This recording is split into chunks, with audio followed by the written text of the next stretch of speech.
Thank you very much, Laure, and hello everybody. I'm Trevor Quickshot Henry, joined at the caster desk for the first time with Indiana Froskurinn Black.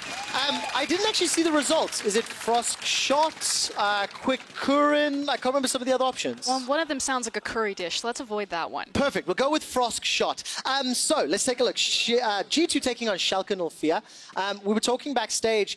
Schalke surprised yesterday. They surprised me, but you were believing what this team's potential was. So what are we expecting today against G2? So for me, Schalke are kind of like the sleeper OP team. It feels like in a conversation that's crowded with your Fanatics and your G2s and your Misfits, that it's kind of a toss-up of who's going to be that fourth team. And I was really impressed with everything that I saw from Schalke, particularly from a macro and vision standpoint. Yes, you can just grab a hold of Upset and you say, this guy's a mechanical god, look at his Ezreal play, look at that scoreline. But for me, it was really IgNar, Memento, and Abbedagge who really kind of set the tone and set the pace for him to just be the carry. Now, will these three be able to match up with Mikyx and Jankos? I think it's more so, will they actually get to play League of Legends today? Because what G2 did to Origin yesterday should be illegal. They just murdered them. They should be locked up. I don't know how they got to stage today. And I'm curious if we're going to see a very scary draft 2 from G2. Well, let's see what they can do, because one of the things that G2 has in their pocket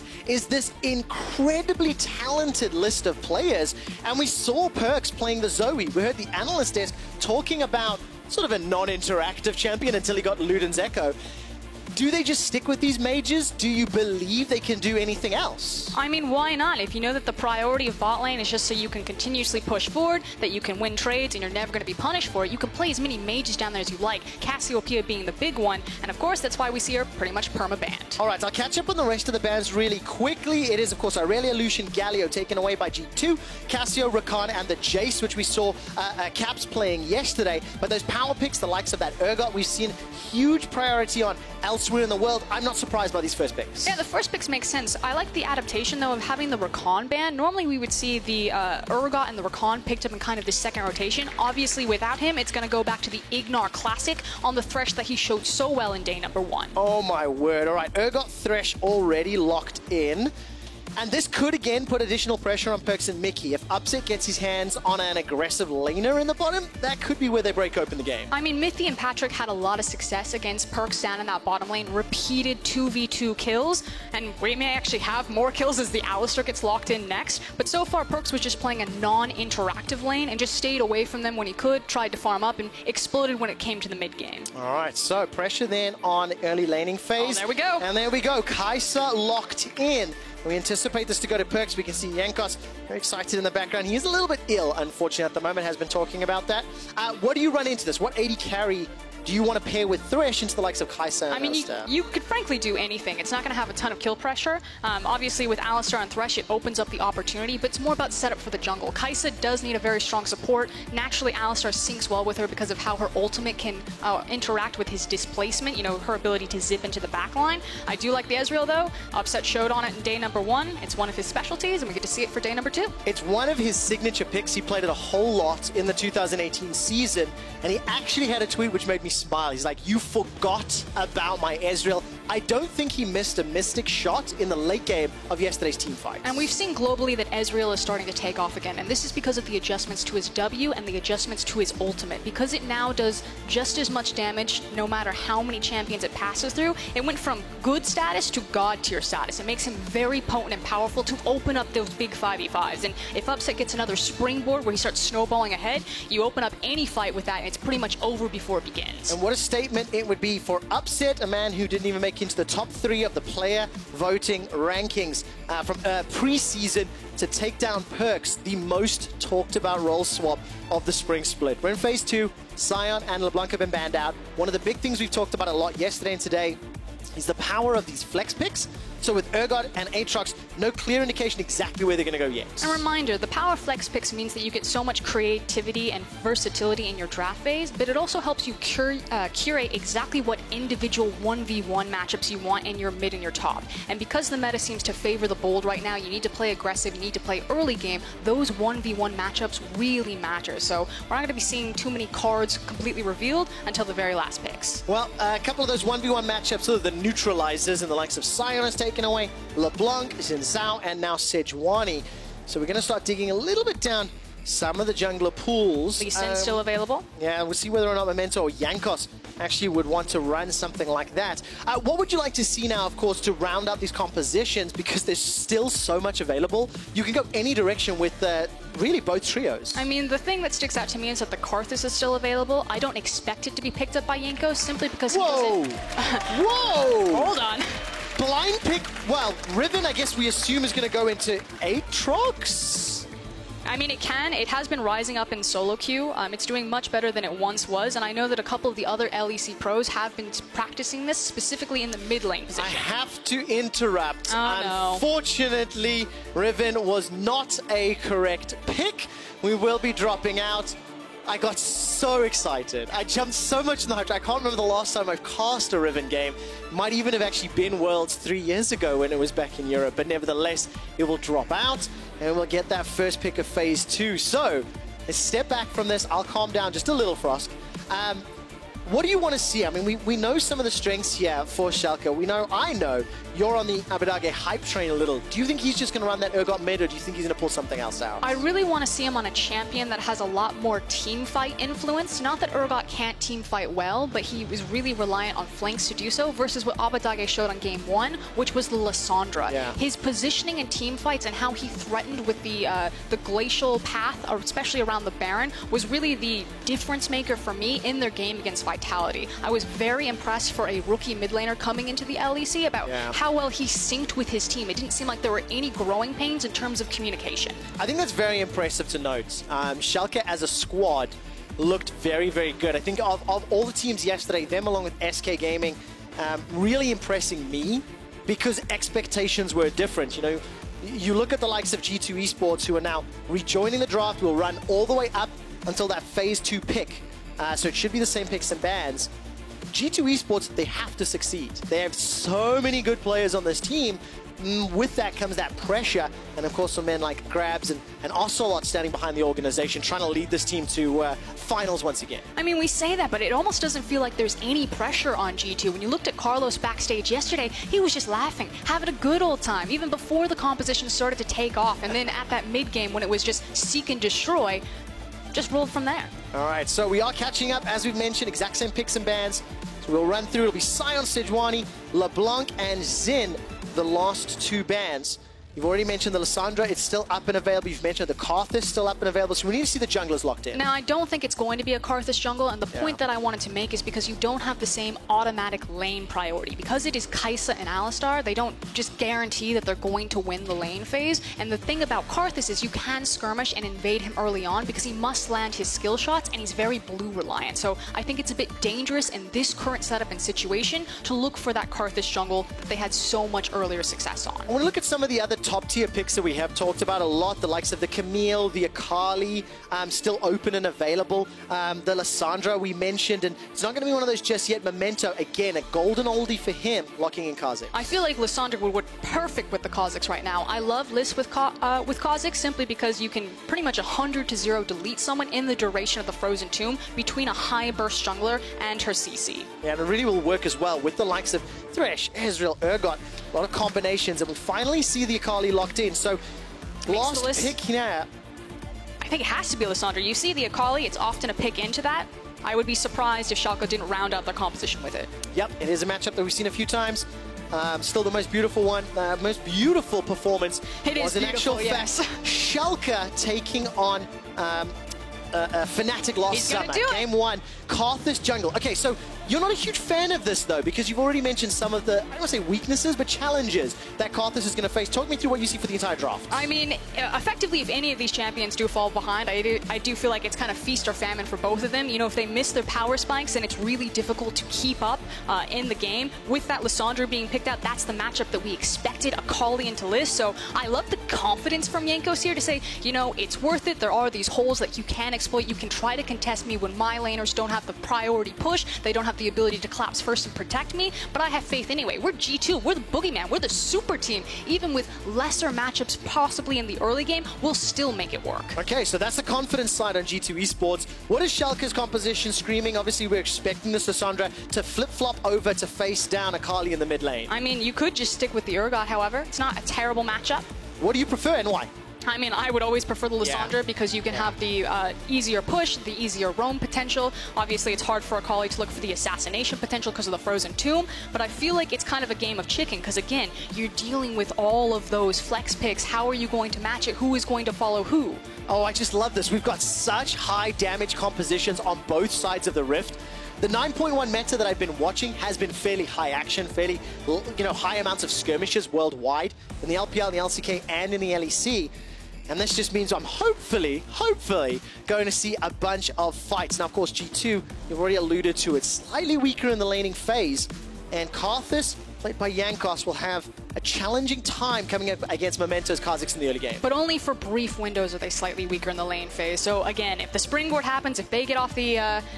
I don't want to call it aggressive gank because Karthus just kind of walks into the lane. But if it all goes sideways, if they find the solo kills that this individual talent stack roster can, it can very quickly go sideways for Schalke. Those champions are very difficult to control when they're on a frenzy. And of course, this is where Schalke can prove they can play against some of the best in the league. If Abbedagge can step up and challenge Caps in the mid lane, Europe's pride mid laner, then this is going to be a very good signal for the rest of the Spring Split and Schalke no fear. That's the thing for me. This feels like this match is between contenders right now. Maybe you start putting SK and Misfits pending on their performances for the rest of the day, but right now Schalke and G2 are the clear front runners for me. I was very impressed with Schalke's vision and their macro play yesterday. I was just impressed with G2, frankly, and how they pressed their R buttons yesterday. Jankos definitely going with the mechanically high skill champion. Chuck those Skittles out.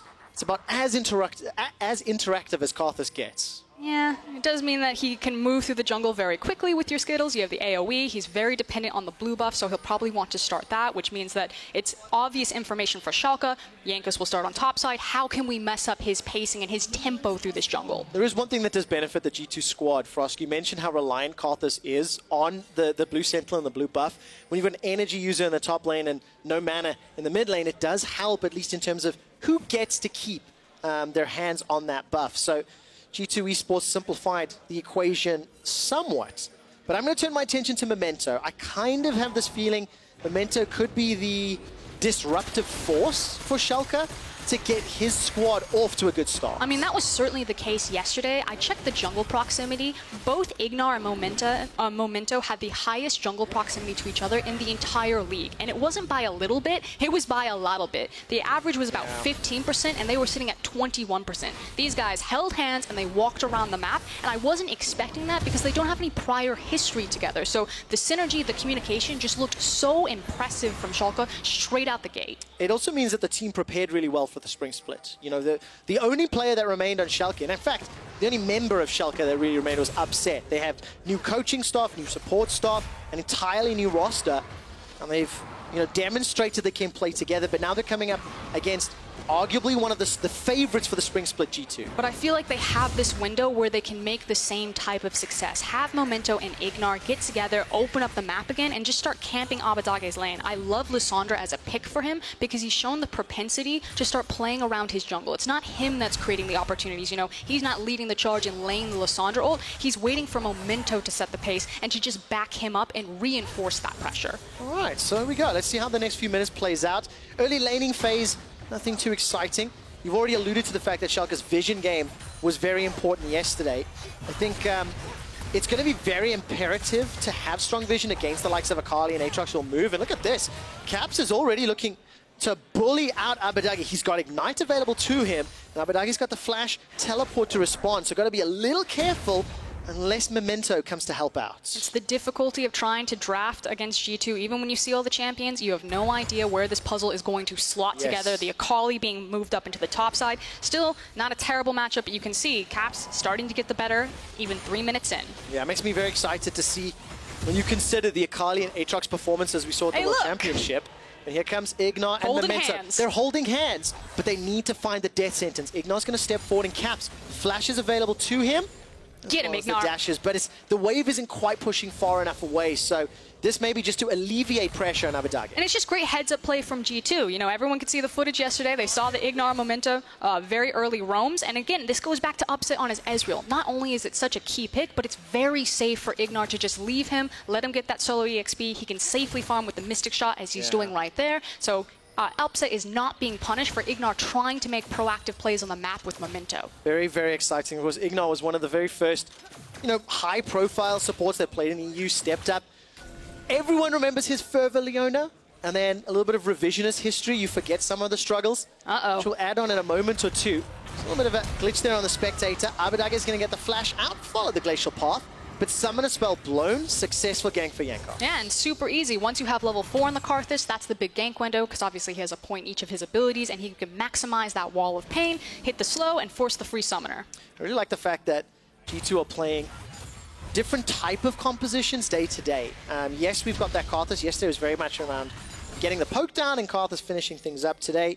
A lot more in your face. If Akali or Aatrox don't get the kill, then you expect Karthus should be able to finish it off. And the big stat that stands out here is just R 6 times. And that's all he needs to do. The rest of the numbers, they don't even matter, because Karthus late game, it puts a timer on everything. After a certain amount of items, certain amount of damage, he just presses it and he ends the team fight before they begin. So there's this big window that Schalke must make something happen, or Jankos will just automatically dominate the game. Yeah, such a scary champion. And really, really surprising and exciting to see him back. I've had my solo queue games become very depressing by jungle Karthuses in the past, and it's very fun to see it being played in the professional scene. And we need to see whether or not Jankos can have the same impactful game as he did yesterday. Different flavor, different style. And Mikyx now the man that was roaming. Got back, picked himself up, pair of boots and some control wards. And once again, just pushing into this lane, which Perkz and Mikyx seem content just to be playing out fairly safe for now. Big difference between those champions is kind of the gold that they want to back on. So you can see that Upset has already gotten his back end, has the Sheen, which makes him such a strong dueler now. Whereas Perkz, he's finally going to take his back.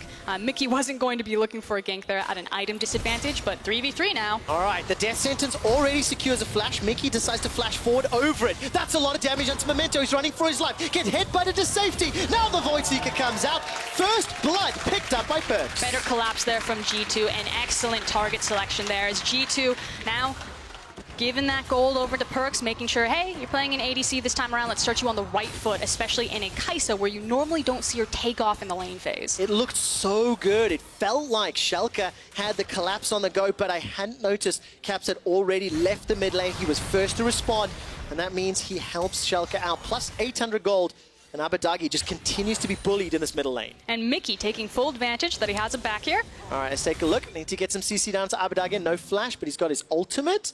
So again, just a little bit of a threat, a zone. Abbedagge doesn't make a misstep, so he's able to escape with his life. And if you're Mickey, you might as well go fishing for those types of opportunities, because Perkz was in his base. He was taking the 30 seconds to walk back into lane. So see what you can get while it's on.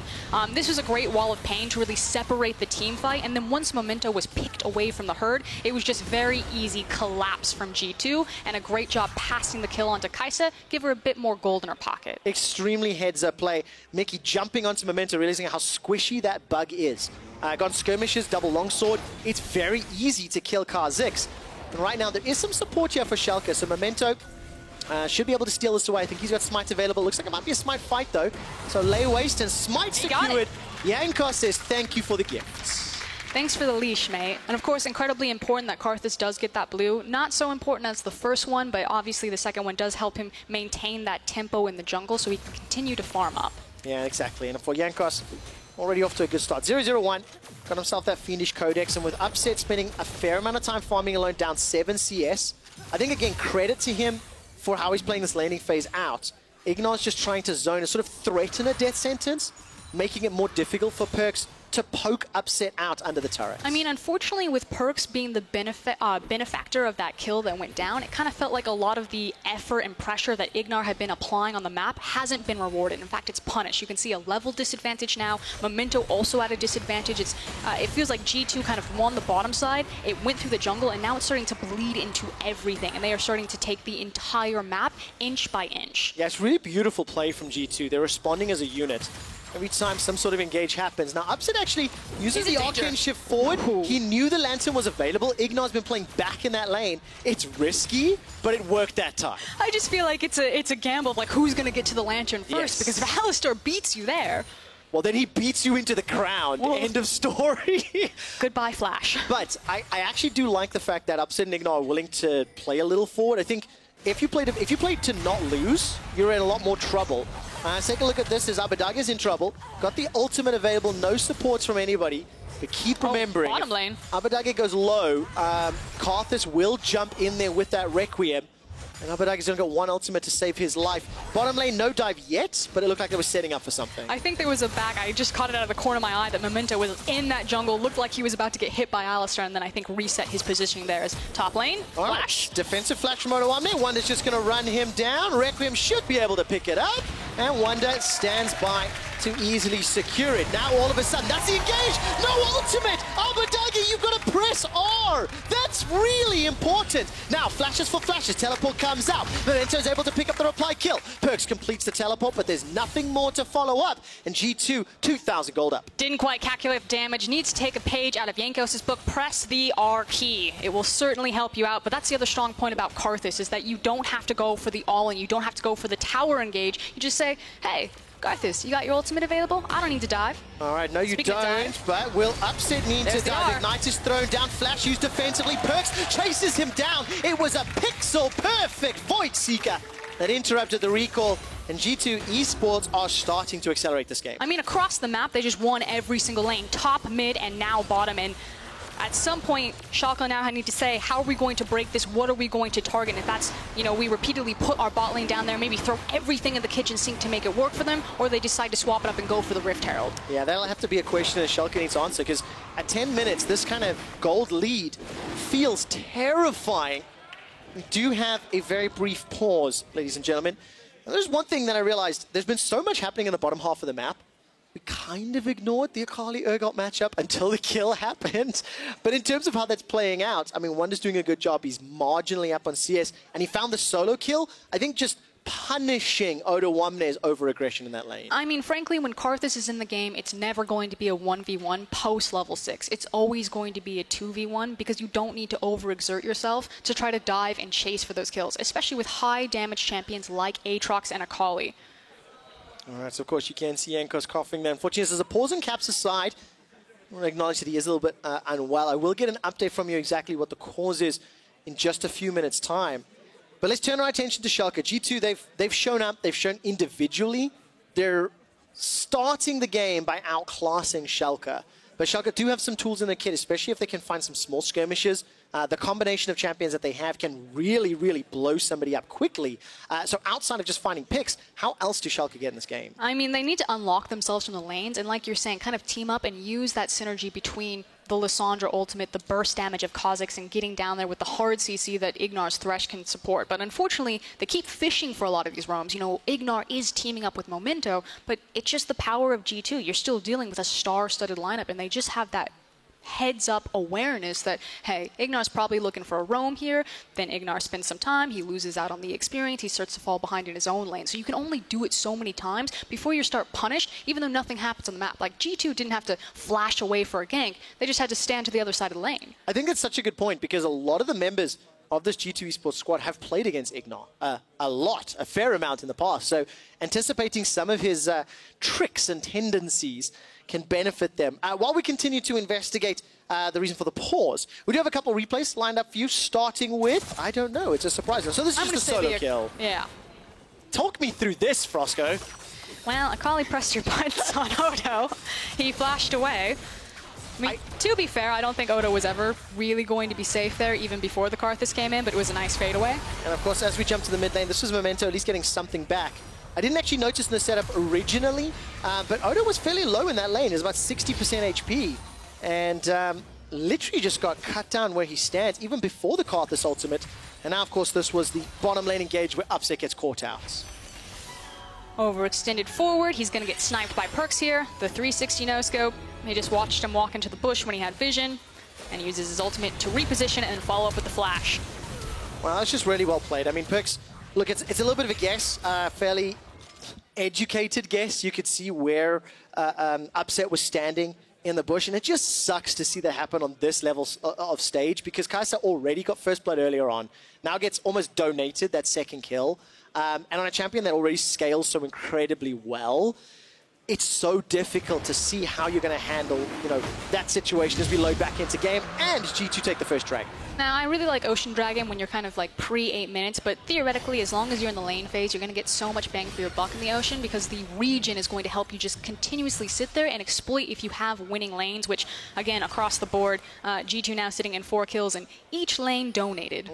Every single one of them just outclassing Schalke. So, you know, we came into this sort of going, right, if Schalke were going to be the dark horses for the title, or at least competing at the top of the table, this could be a good litmus test, you know, to see how do they match up, what goes right, what goes wrong. And again, it's a long spring split, 9 weeks of regular season. So for Schalke, let's see how they play this mid-game and see if they can bounce back with a deficit, because truly great teams that are contenders for titles are able to come back from early mistakes. And they do have a comp that can do that, especially when you think of the Urgot, the Lissandra, as well as what upsets Ezreal can do in the later stages. And you know, it was really interesting, Trevor, when I was talking to you guys earlier, there was kind of like very different thoughts about how to sit on the hype train for Schalke. You know, I see them as they just went into the finals. I'll hold the thought, though. All right, let's take a look. Wunder's going to get chunked down. Fear Beyond Death is available for Odoamne. He catches him through the shroud.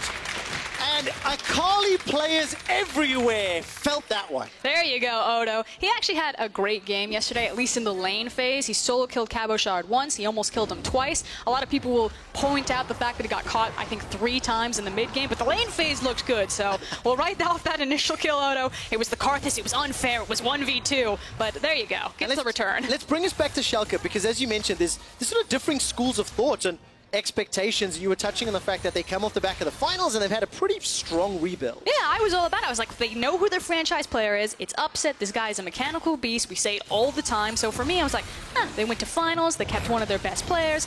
They got some excellent talent in Memento and Oda, and as well as IgNar's return. I'm like, I can get behind the Schalke. I'm still on the hype train. Now, will the franchise player go down? Lantern is available. Not going to get caught. Not going to get found. Upset does it. But take a look at this. Killer Instinct comes forward. Requiem's available if it's needed. It's simply not needed.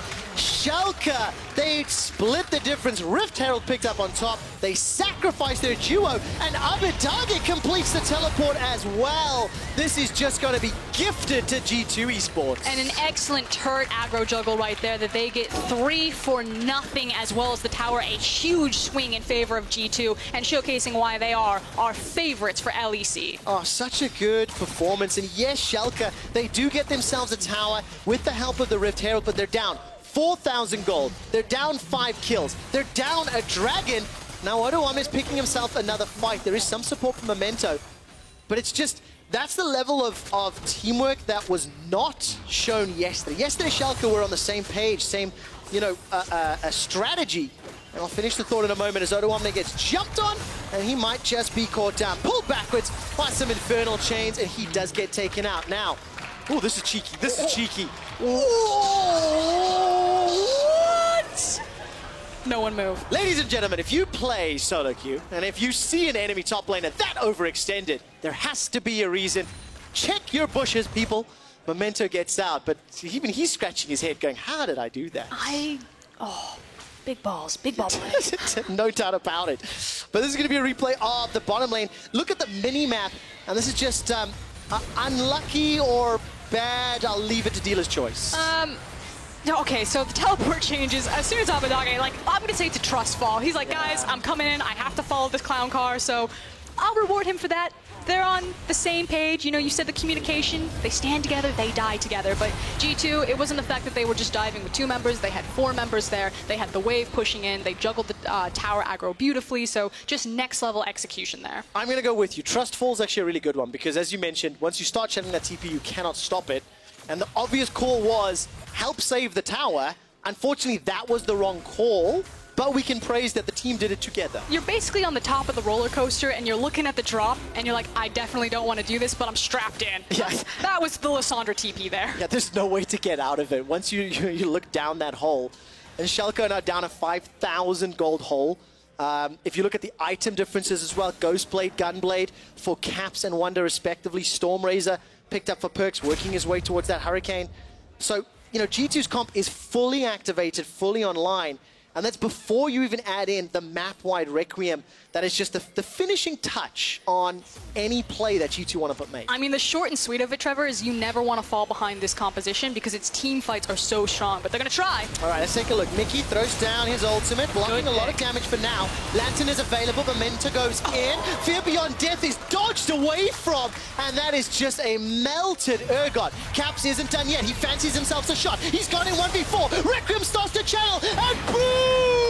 Jankos gets himself another. It's 10 kills to 2, and Caps gets out with his life. It's not done yet, as G2 are still looking for more. Here comes Wunder, and Schalke and Ulfia are just falling further and further behind. I take it back. It wasn't a good pick. They had a numbers advantage, but it didn't matter. The gold difference, the champion select, the draft, it all speaks for itself. G2, they looked like they were on the back foot. They immediately turn it around. The innate tankiness that Mikyx is bringing with his ultimate on the Alistar, you just can't delete him. No, you absolutely cannot. And, you know, when we started this draft, Frost, one of the big points you really wanted to bring up today was talking about how G2 Esports have this huge threat in the flexibility of their players, the depth of their respective champion pools, and now we're seeing Perkz on Kai'Sa, 3-0-3, one of the most high-profile role swaps in history, and definitely the biggest in EU LCS and now LEC, and him along with Caps are just obliterating Schalke. I mean, the terrifying fact is that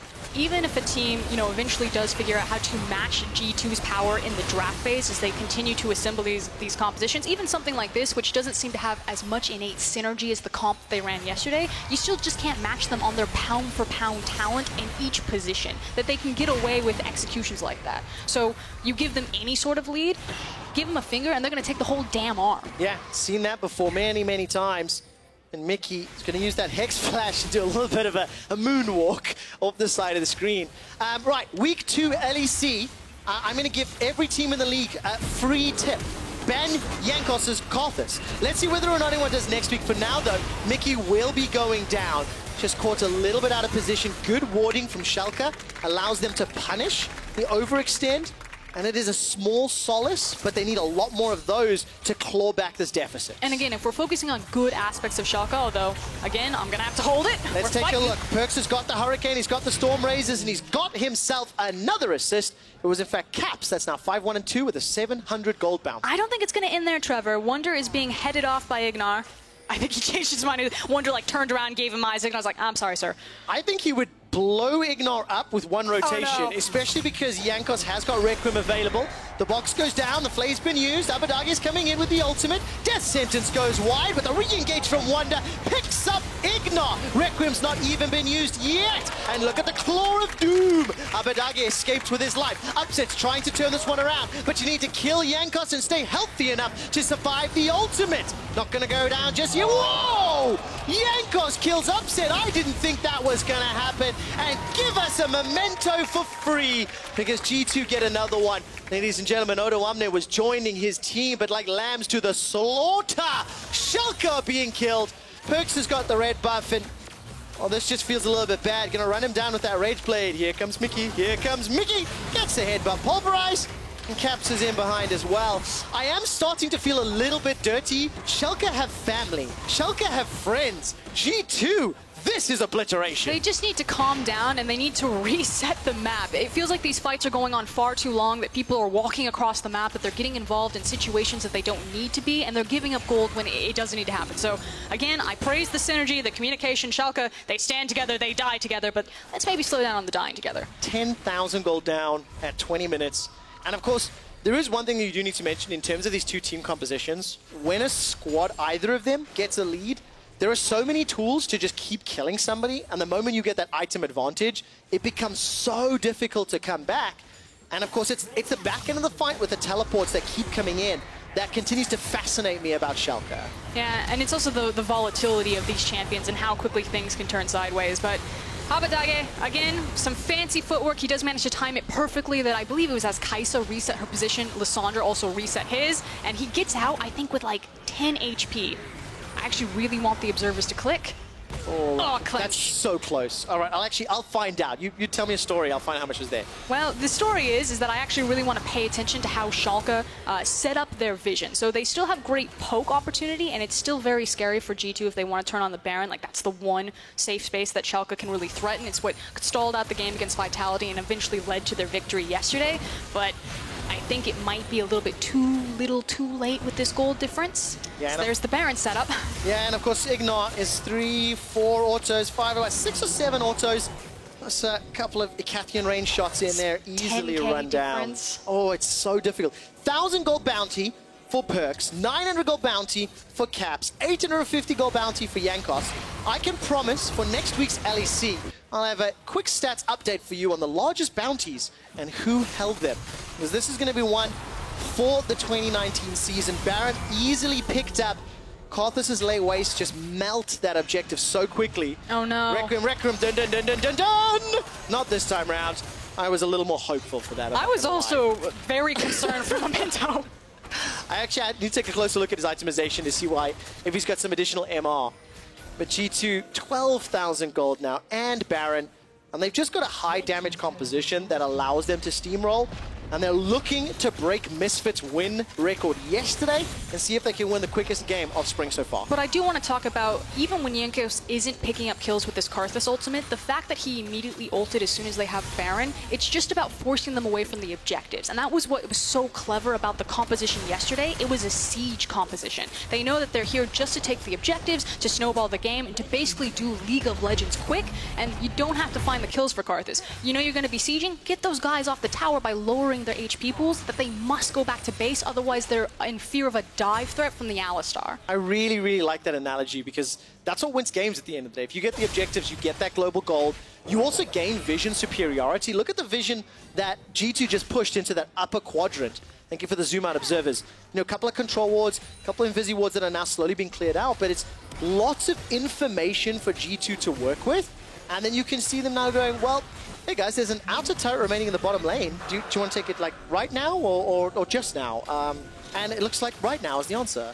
And when you do find yourself in this type of situation from Schalke's point of view, the first thing that you must do is defensively clear out your jungle and find those wards, which again, Schalke's vision control, still going to have a lot of credit to it. They're very far behind in this game. It doesn't look great for them, but they've at least now gotten control at least over the top side of their map. So they recognize the steps that they must take to create and neutralize this map for them. All right, let's take a look. Teleport being channeled on this inner turret. Perkz is trying to turn the damage around. Remember, this is kind of a 2-on-3, but Schalke didn't fully commit. Now Memento's running for his life. Perkz jumps in with the killer instinct. Yes, a death sentence lands, but it sentences IgNar to death. The box comes out and G2 are between two turrets. Easily going to set up yet another kill for Wunder. That's a double for him. 19 kills to 4. And Schalke are now losing their base. Froskurinn, I do need to tell you I'm ever the optimist, okay? So I have to try and look at the silver lining here for Schalke. Some really bad news for you. Okay. I think the game's about to end, Trevor. But Schalke are going to learn a lot from this particular moment because really it just fell away from them entirely. The Nexus turret is falling. The kills are not done yet. The franchise man upset is down. And before 24 minutes, G2 had won the game. Just after 24 minutes, they killed the Nexus. And when is anyone finally going to challenge G2 and make them show us something? We haven't gotten to see their huge macro performance or them really stretch in the draft. It's just the mechanical talent. They take any match if they want. They got solo kills, it felt like, across the board. 2v2 kills on the bot side, 1v1 kills in both top and mid lane.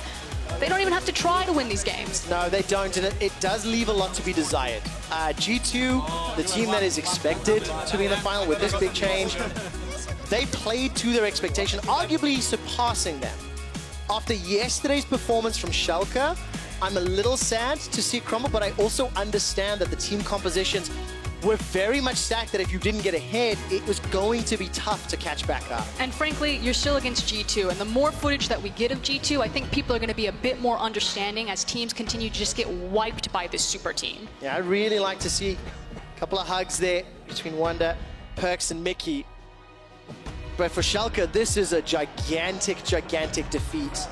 They really need to go back. Look at those individual decisions very early on that ended up costing them. And I think all credit to Caps. The very first blood, he was there in experience range before anybody from Schalke had even really realized what was going on. So outplayed on the day, and Schalke go 1-1, G2 2-0 in the debut of the LEC. And who is finally going to make this team stretch? Who is actually going to make G2 sweat and make it look even a little bit competitive? Well, I mean, that's a good question. I don't have an answer for you right now. We need to see more games. I mean, pending on Fnatic's performance, because that's what everyone was looking towards. This was supposed to be Fnatic and G2, and this was going to be the clash of the Titans, because frankly, in all of G2's championships, they've never had to go through like a top-tier Fnatic to get it, to meet them in the finals. And so if this continues, if Fnatic can return to form, if Nemesis can step up, that's the soap opera I'm looking for. I want the boogeyman of G2 versus the Dynasty King Legacy. What other words do you throw in on there? I'm not touching it. That's you jump on that hand grenade. Like a comet, I just want it to collide, Quickshot.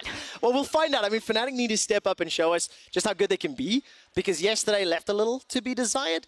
But on the side of G2, I'm trying to be optimist, remember? I've got to bring up the happiness here. But for G2 Esports, just a phenomenal debut. We saw the Zoe out of Perkz yesterday. We saw the Kai'Sa today. It adds more questions, because in terms of picks and bans, we've also seen the Victor bot lane here in LC. We've seen a lot of Cassiopeia bans, Cassio elsewhere in the world. So this meta is not yet stabilized, I think is the word I want to go for. And I want to see which team gets ahead first and then starts to dominate the league. And I think people are going to start to extend a bit more trust to Perkz. He did finally play an ADC. It's also an ADC that he was given a lot of attention, a lot of resources, but proving that he can actually 2v2 down there with a traditional marksman. We're going to start counting the days, like day 300. Perkz still hasn't played an actual marksman in this position yet. I mean, I really like the idea that Perkz is now taking on Upset, one of the up-and-coming AD carries from last year. He had some help. And Perkz is one of the up-and-coming AD carries this year.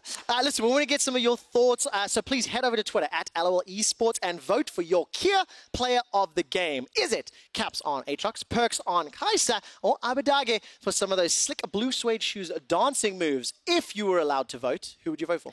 Ooh, I would think it has to go to Caps, just because he created so much pressure himself. He was constantly winning a lot of those trades, made sure that Abbedagge couldn't find any roams. He helped set up the first blood, even though I don't think he actually got to participate in it, just because he rotated. And you already heard his coach talking about just what a phenomenal presence he is in team fights, about how he commands and shot calls around the map for them. I think that is a fantastic answer. I like Perkz because he was donated all the kills and then he finished the game as an AD carry player myself. Do that more for me, please.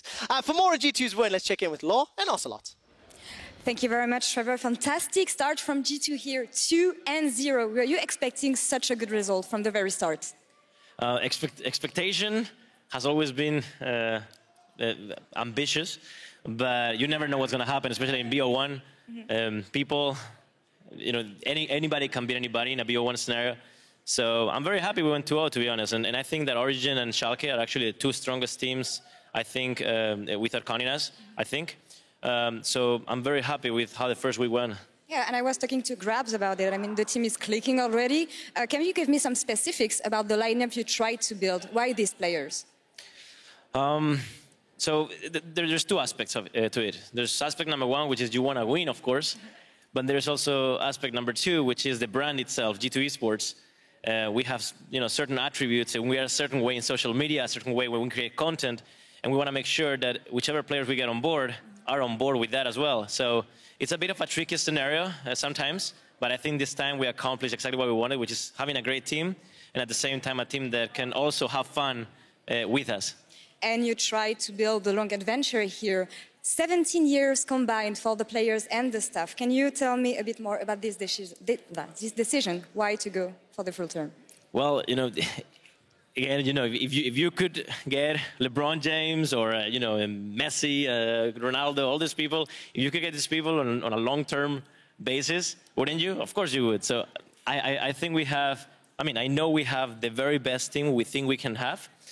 And it just makes me very happy that they gave us the trust of putting their careers and their peak of their careers, which is the next 3 years, in our hands. I'm very happy and very grateful for that, and I will make sure I make up for it, and we as G2 make up for it. And you have so many more people trusting you. I mean, your fans, the G2 fans. Is there something you would like to say to them today? It's crazy because in the last 6 months, people are starting to get kind of the G2 way, you know, they are starting to get that we are not just, you know, arrogant or whatever. We just have fun, you know. People are starting to get that, and I'm very happy about that, because the first couple of years, even though we still had fun the same way, people saw it as, okay, these guys are, you know, I'm not entirely sure how to read them, but I think they're arrogant. I think they are. So I think at this very moment, people are starting to get us the right way, and it makes me really happy, because the whole content team, creative team, distribution team, everybody in G2 works so hard and are so great people that it makes me really happy, and generally, you know, happy that this is being the case. So I appreciate everybody kind of developing that thought over time. Thanks so much. And it looks to be a very amazing year for G2. Thank you very much, Thanks so much for being with me today. And for more on this game, let's send it back to Sjokz at the AD. Thank you very much, Laure, and thank you very much, Ocelote. Yeah, indeed, I love it. He's saying, well, you know, it's all, at the end of the day, it's for fun. It's the results that count, and we want to put on a good show for our fans, both outside of the Rift and on the Rift. And on the Rift is where I was blown away by this game. Yeah. And I think if you look across the both games, G2 has played so far. Fantastic. And I got a pitch for Ocelote really quick, really easy. Yeah. Custom keycap. It's the R key with Jankos' face on it. And I feel like that perfectly summarizes our first 2 games, because this man is killing people. He's looking happy while he's doing it, and that is apparently the G2 way. I've been so impressed with what G2 have been able to do, because one of the skepticisms was, you know, if you fill a team with this much talent, can it really work? Like, we've seen it with KT Rolster over in the LCK. Sometimes we've seen North American super teams. We've even seen European super teams just not work. But G2, it just seems to be that fun is the thing that's bringing them all together. You hear it from all the interviews, you hear them chatting.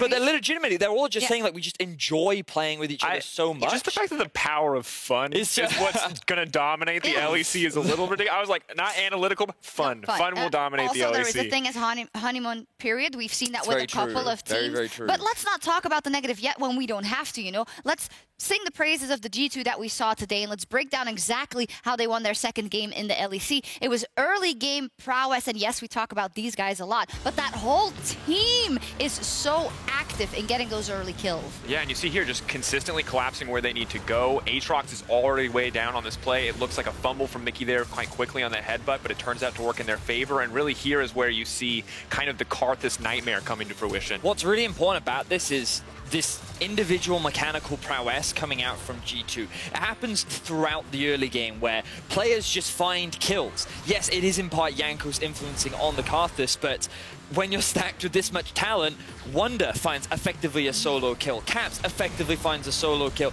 and Perkz finds a solo kill. Like, all these members are just doing what they've done for so long on so many different teams, which is be a big carry, and it just nets them such massive early game advantage. Yeah, exactly. And as you say, it is easy to go directly to those carries, to the Perkz and the Caps, but we have to remember that Mikyx pickup is also huge, you know. There's so much working in their favor, and they're working together so beautifully, as we see it there. 2.4K at 10 minutes. I believe it was 6K at 15 minutes. Sadly for Schalke, worst game for them, but it seems like G2 is just absolutely steamrolling their competition at this point in time. I mean, they are. I mean, they are. In part, it ties back in slightly to the draft once again. We talked about it yesterday, how you have that much flexibility. And today we saw it slightly less, but still to great effect with the Akali and the Aatrox that they're able to flip around.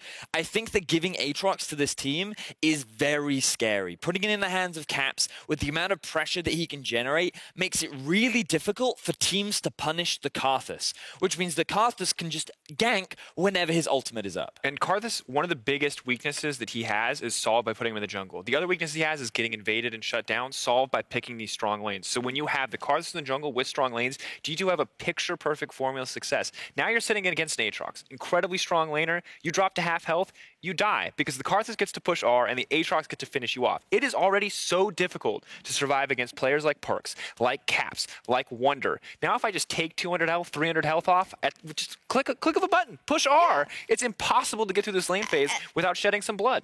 As an aside, the player ranking, of course, ended up having Perkz in 3rd place and then Upset in 4th, I believe, and then Attila, or the other way around. By the end of the split, yes. Yes, by the end of the split, you know, but we're following that step for step. So this was definitely an eye-opener as well, this time Perkz on Kai'Sa. But, you know, it's very hard to say how that lane matchup is going to go in a different situation when the team is winning so hard. For me, what it felt like was that G2 read Schalke extremely well. They realized that they would put priority on the Ezreal. They knew they could get a good lane matchup with the Kai'Sa and the Alistar as well. And they just said, well, okay, if you're not going to draft really strong lanes, we're going to force you into this situation where you're relying on a Kha'Zix and a Thresh to shut us down. And if they can't pull it off, then you're not going to find any pressure in this game. And the moment they tried to make a play in the early game, it immediately fell apart. G2 get kills, and then they do not stop rolling through Schalke. Great stuff. Guys, look at this picture. What is the most interesting thing about this picture? Perkz acknowledges Kai'Sa. We spent an entire season watching Reckless duck the high five. This man not afraid to high five his mid lane. Look at him in the eye. It's like Gohan going to Piccolo. He knows who his true father is. He's looking for the person who'll take Hit him care with the of Dragon him. Ball Z. Let him know. Let the people know, Vedius. Oh, but I love the synergy between them. We saw the interview from them yesterday. They seem like best friends already, and like the synergy just seems to be there from the get-go. Definitely so. Perkz, the man on your screen right now, is also our key out player of the game, with 49% of the votes. Yeah, I'd like to know how much Caps got and how much Abbedagge got. Maybe they can tell us, because it was probably close. But hey, the first time, you know, he goes in that bottom lane with something we were expected to see in the bottom lane, and he crushes it. So good for him. We got to give acknowledgement to Mikyx. The guy did set up a lot of the plays. He is a great support as well, while Perkz did fantastic on the champion. Mikyx always comes to me after the show being like, yeah, Perkz really deserved that MVP. I was just sitting there watching him. It's so crazy how Perkz landed all that CC to get those kills, right, guys? I mean, G2 as a whole is a monster team. They have not been challenged yet, so literally any player is eligible for that player of the game anytime they play, because they are just unstoppable. Yeah, let's theorize a little bit. You know, they look absolutely on a roll right now. G2, you know, we've got that draft flexibility. They know how to counter the opponents they're playing. They have the individual skill. They play together well.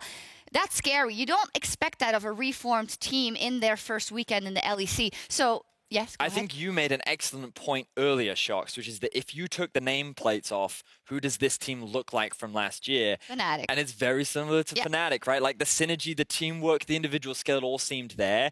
And now like that smooth transition for Caps just seems to be a perfect concoction that is allowing for success here. Tell me, in the next couple of weeks, what is your dream matchup? G2 versus who? Fnatic.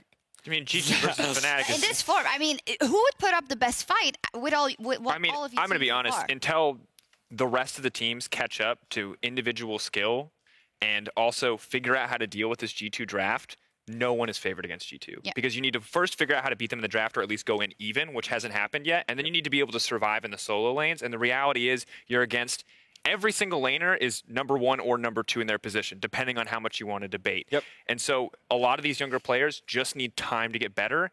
And it's just not a situation where G2, I expect to drop a single game. No, absolutely. I think that Fnatic and Misfits, depending on how quickly they can synergize and how they play as a team, will determine a lot in who becomes the next primary competition for G2, because I think time is the biggest thing, and it very much depends on how early they'll be going up against this powerhouse. Yeah, I mean, I agree. G2 Misfits right now looks like a fantastic matchup, and I also don't want to go too far. It was only 2 games, and we don't really know what the power balance looks like, because Schalke was great yesterday, but we have only seen them twice as well.